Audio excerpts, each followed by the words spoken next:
Polaris shares closing slightly higher today. The company hosting its Capital Markets Day, unveiling a new class of vehicles. This coming on the back of last week's Q2 earnings, reporting sales up 7% versus last year, while saying consumer spending continues to be healthy. The stock has been on a tear over the past 2 months. It's up nearly 26% in that time. Joining us now is Mike Speetzen, CEO of Polaris. Mike, great to have you back on the show.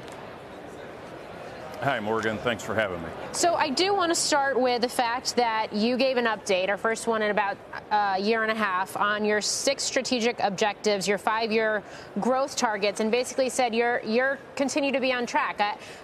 Walk me through that and why you feel confident with those targets in an environment where we've seen higher interest rates, supply chain issues over the last couple of years, and a lot of question marks, at least for the market, about the consumer overall. Yeah, I mean, we had a great opportunity to talk to investors today, remind them that we're staying focused on our strategy. Last night, we kicked off our first summer dealer meeting since 2019. And one of the things that we talked to dealers about is maintaining the focus on power sports. And the receptivity around that was just incredible. The energy, the excitement here on the ground in Nashville, Tennessee couldn't be stronger. Consumers are staying strong. We do see some pockets where things have weakened in our recreational business, but the utility side of our business remains really strong. We were up 14% overall from a retail standpoint. Our on-road motorcycle business continued to have strength, with our retail up almost 50%. We are seeing a little bit of softness in our marine business. That's not atypical what we're seeing in the industry. We think that'll reverse course probably in the next quarter or two, but you know, the strategy's in place. We're executing against it. I couldn't be happier with the team. The dealers are happy, and we've got a lot of great new products that just launched. Yeah. In terms of the softness in marine, how much of that is tied to the fact that we have seen higher interest rates, and that has meant a different financing picture for consumers that are looking to take on debt? Yeah, it's definitely playing a part with consumers, especially on bigger ticket items. The low end of the product range also, people tend to finance a bit more there.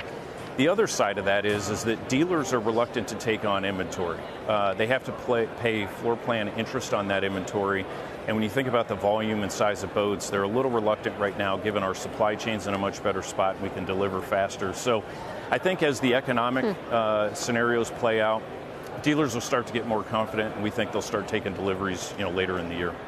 Why is marine different and not sort of a leading indicator of what you expect to happen? Is there something that's just different about the profile of who's buying in recreational and other areas?